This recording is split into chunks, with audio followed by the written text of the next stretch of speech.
साल भर बर्फ की चादर ओढ़े कनाडा आजकल सूरज की ताप से जल रहा है। कनाडा में पिछले 10 दिनों से ऐसी हीट वेव चल रही है कि इस ठंडे देश में रहने वाले सैकड़ों लोग मर चुके हैं। कनाडा इस बार धूप की तपिश से बेहाल हो गया है। खतरनाक जंगलों में आग लगने की घटनाएं सामने आ रही हैं। जिस कनाडा में अधिकतम तापमान 25 डिग्री दर्ज किया जाता था, वहां इस बार पारा 49 डिग्री सेल्सियस यानी 121 डिग्री फ़ारेनहाइट तक पहुंच चुका है। दुनिया झेल रही है सूरज का कहर। कनाडा और अमेरिका में बुरे हाल। कई इलाकों में 121 डिग्री फ़ारेनहाइट तक पहुंचा पारा। धूप की तपिश से गई कई की जान। कनाडा में एक शहर है, नाम है लिटन। इस छोटे से शहर में गर्मी ने कोहराम मचाया हुआ है। लिटन में पारा ने पिछले सभी रिकॉर्ड को तोड़कर रख दिया है। लिटन सहित कनाडा के कई शहरों में पिछले 10 दिनों में ऐसी लू चल रही है जिसकी चपेट में आकर अभी तक सैकड़ों लोग अपनी जान गंवा चुके हैं। खतरनाक गर्मी की वजह से करीब 150 से ज्यादा जंगलों में आग लगने की घटनाएं सामने आ चुकी हैं, जिनमें से कई जंगल अब भी जल रहे हैं। कनाडा के लिए गर्मी इतना विनाशकारी इसलिए साबित हो रहा है क्योंकि गर्मी के महीनों में कनाडा का तापमान ज्यादा से ज्यादा 25 डिग्री सेल्सियस तक पहुंचता था, वो भी कभी कभी। लेकिन इस बार कनाडा में पारा 50 डिग्री को छू चुका है। पहाड़ों में बसे इस शहर के लिए इतनी गर्मी आश्चर्यजनक है।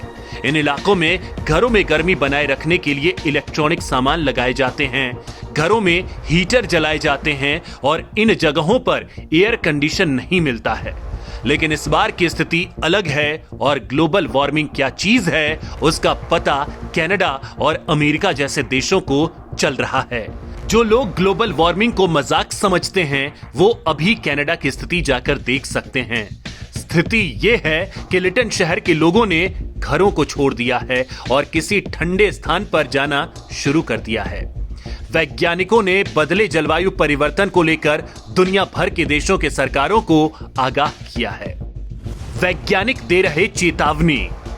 वैज्ञानिकों ने दशकों से चेतावनी दी है कि जलवायु परिवर्तन गर्मी की लहरों को काफी खतरनाक बना देगा।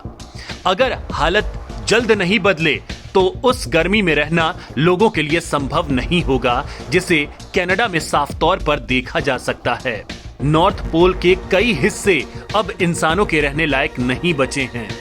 कनाडा के नॉर्थ हैम्पशायर के कई हिस्से पूरी तरह से बर्बाद हो चुके हैं। खतरनाक धूप को देखते हुए लोगों ने शहर को वीरान छोड़ दिया है। प्रकृति का यह रूप अमेरिका में दिखने लगा है।